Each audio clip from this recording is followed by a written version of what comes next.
Azerbaijani think tank, Nizami Ganjavi International Center. Now, Elnur, earlier we were talking about the ceasefire, the humanitarian ceasefire is one that you think both sides should be observing and hoping that it holds. But from what we saw on Saturday, what happened in Ganja, the loss of civilian life, we also heard from Azerbaijani President Ilham Aliyev, and he had vowed to avenge the death of those killed. What kind of action do you think he's going to take?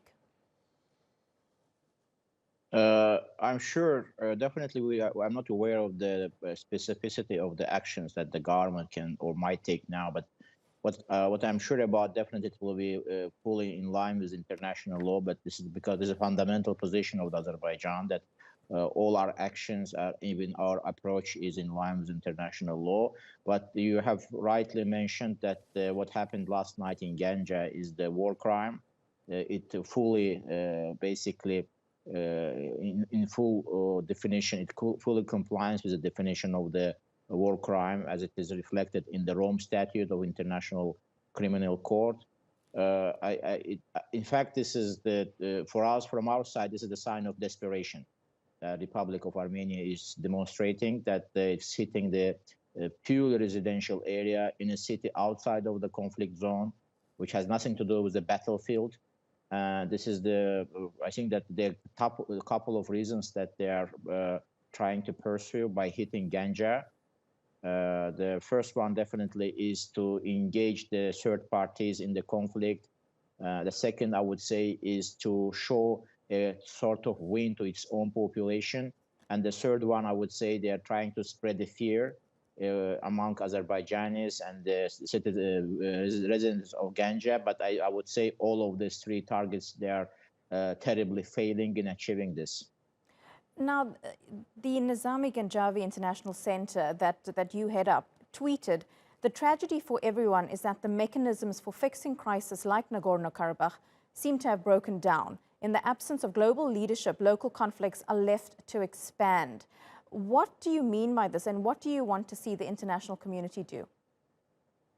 Unfortunately, unlike in the sovereign jurisdictions in international law, there is no enforcement. And this is the fundamental issue. And this is the issue. This is the reason that we are still having this conflict protracted.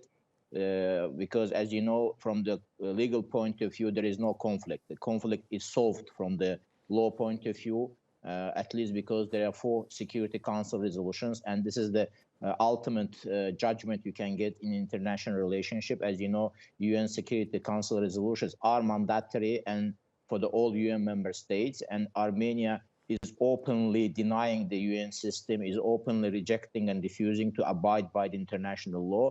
So the basic issue, a fundamental issue that we have, is the enforcement of international law. And Azerbaijan has been very patiently waiting for the last 27 years that international community will find the ways to persuade Armenia to abide by international law and implement the 4 Security Council resolutions, which, as you know, are demanding for immediate and unconditional withdrawal of the Armenian troops. So the legal solution is there. What we have been waiting for is the practical solution, a practical implementation of the legal solution.